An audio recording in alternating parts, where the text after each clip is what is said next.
Hello student, स्वागत है आपका हमारे चैनल पर। आज क्लास 10 के विद्यार्थियों के लिए एक बड़ी समस्या है कि साइंस प्रैक्टिकल के लिए रिकॉर्ड कॉपी किस तरह से बनाएं।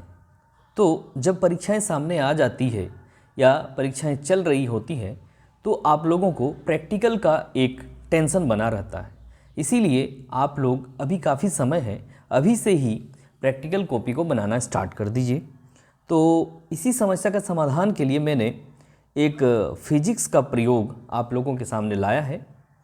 ये फिजिक्स का पहला प्रयोग है।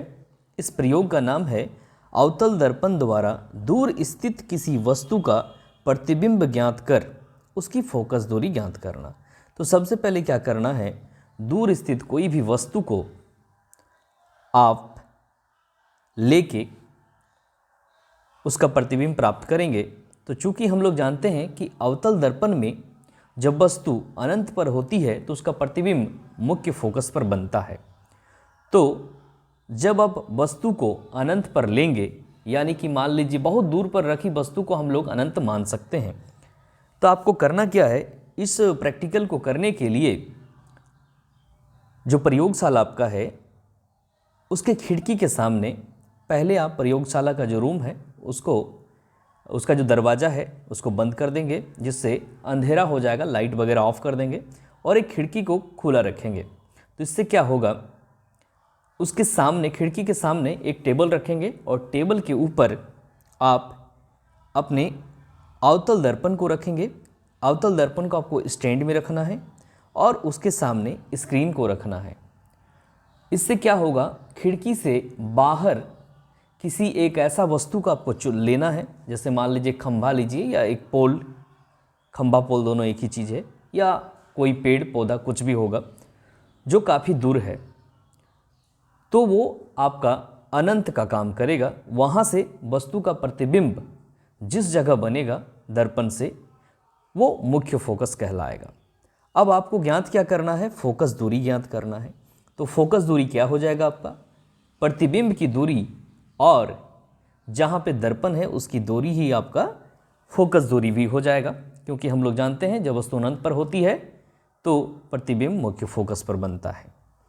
तो चलिए देख लेते हैं किस प्रकार से आप लोग रिकॉर्ड कॉपी को बनाएंगे। तो प्रयोग का नाम सबसे पहले आप लोग लिख लेंगे।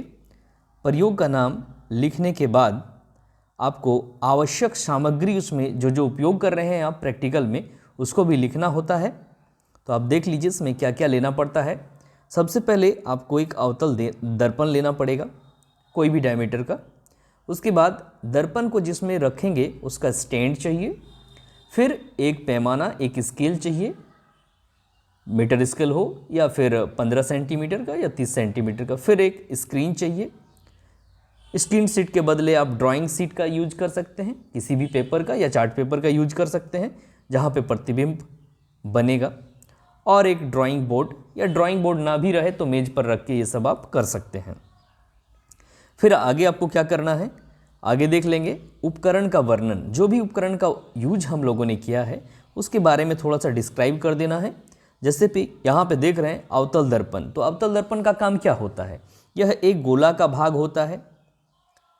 इसका उभरा हुआ सतह रजतीत होता है, मतलब उसमें कलर चढ़ाया होता है, एवं इसका परावर्तक पृष्ठ जो है अंदर की ओर धंसा हुआ होता है। सभी के बारे में आपको थोड़ा सा डिस्क्राइब यहाँ पे कर देना है। फिर दूसरा है दर्पण का स्टैंड, क्या काम करता है। तो दर्पण का स्टैंड में हम लोग क्या करते हैं, दर्पण को रखते हैं। आगे पैमाना, पैमाने से क्या करते हैं, तो हम लोग फोकस दूरी को मापने का काम करते हैं। यहाँ पे जो फोकस दूरी होगा वो प्रतिबिंब जहाँ पे बनेगा, यानी कि जहाँ पे स्क्रीन आपका रखा होगा वहाँ से दर्पण की दूरी को हम लोग माप लेंगे, यही आपका फोकस दूरी भी हो जाएगा। अगला है स्क्रीन। स्क्रीन क्या होगा, तो स्क्रीन जो है इसमें आप एक पेज को भी ले सकते हैं, एक चार्ट पेपर को भी ले सकते हैं, जो स्क्रीन का काम करेगा, जहाँ पे आपको प्रतिबिंब बनाना है। ड्राइंग बोर्ड, ड्राइंग बोर्ड रहे तो ठीक है, नहीं तो आप मेज के ऊपर रख के कर लेंगे ये सारा प्रैक्टिकल। अगला है सिद्धांत। तो ये जो प्रैक्टिकल आप कर रहे हैं वो किस सिद्धांत पर काम करेगा, इसको भी अब चर्चा कर लेना है हम लोगों को। तो यहाँ पे देखिए, दर्पण की फोकस दूरी से कई गुना अधिक दूरी पर स्थित वस्तु को अनंत पर स्थित माना जा सकता है।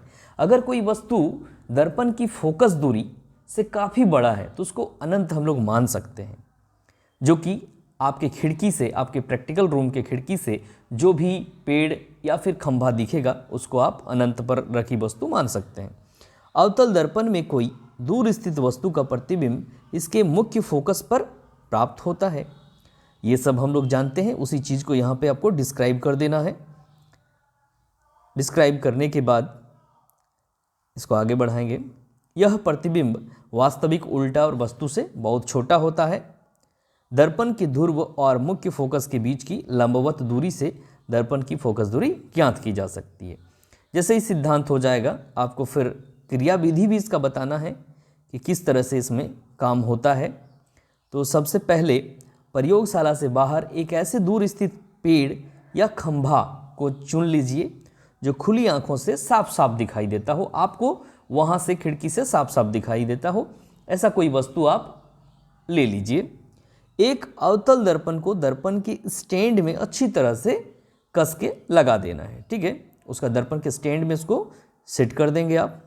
इसके बाद अब दर्पण को प्रयोगशाला की खिड़की के पास मेज के ऊपर रख देना है आपको, तथा दर्पण के सामने कुछ दूरी पर एक सफ़ेद ड्राइंग शीट या स्क्रीन को इस प्रकार व्यवस्थित किया कि दूर स्थित वस्तु, यहाँ पे पेड़ या खंभा जो भी आपने लिया है, का वास्तविक उल्टा और छोटा प्रतिबिंब दर्पण के सामने स्क्रीन पर बन जाएगा। स्क्रीन आपका क्या है? तो आपका ड्राइंग शीट है या चार्ट पेपर जो भी आपने लिया है उस पर बन जाएगा। फिर देखिए किस तरह से ये काम करेगा। तो आपको टेबल के ऊपर इस तरह से करना है। टेबल के ऊपर एक स्टैंड पर यहाँ पे जिस तरह से दिखाया गया है अवतल दर्पण को सेट कर दिया गया है। ये जो खिड़की खुली हुई है वहाँ से प्रकाश की किरणें आएंगी और ये जो है आपका स्क्रीन पर इसका प्रतिबिंब बनाएंगी। स्क्रीन यहाँ पे रहेगा। स्क्रीन आप जो है एक चार्ट पेपर को यहाँ पे दर्शा सकते हैं, उसमें आपका प्रतिबिंब बन जाएगा और जहाँ पे स्पष्ट प्रतिबिंब बनेगा वहाँ से दर्पण के बीच की दूरी को आप माप लीजिए। यही आपका फोकस की दूरी हो जाएगी। आगे देखेंगे हम लोग। इस चित्र को ड्रॉ करने के बाद आपको क्या करना है? अवलोकन करना है। अब जब आप मापेंगे तो आपको एक बार नहीं, इसको 3 बार मापना है। तो सबसे पहले जो हमने मापा वो 15.2 सेंटीमीटर था, फिर आगे 15.0 सेंटीमीटर, फिर तीसरा 14.8 सेंटीमीटर। जो भी मान आपका आए, यहाँ पे 15 सेंटीमीटर है और 14.8 सेंटीमीटर है, लेकिन आपका क्या आएगा उसको 3 बार आप करके देखेंगे। हो सकता है तीनों बार एक ही आ जाए। जो भी आएगा तीनों को लिख लीजिएगा और उसके बाद आपको क्या करना है, निष्कर्ष में जाएंगे और वहाँ पे अवतल दर्पण की फोकस दूरी F बराबर F1 + F2 + F3/3 यानी कि इसका औसत आप निकाल लीजिएगा। और औसत हम यहाँ पे जो प्रयोग किए उसमें पहला आया था 15.2, फिर 15.0, 14.8, इसका एवरेज निकाले तो 15.0 सेंटीमीटर आया। तो आपका जो भी आएगा आप उसको लिख लीजिएगा। इस तरह से आप इस प्रैक्टिकल को कर सकते हैं।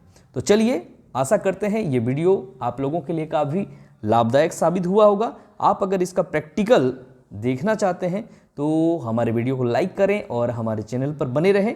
नेक्स्ट वीडियो या आने वाले वीडियो में उसको भी दिखाया जा सकता है। चलिए मिलते हैं नेक्स्ट वीडियो, तब तक के लिए धन्यवाद।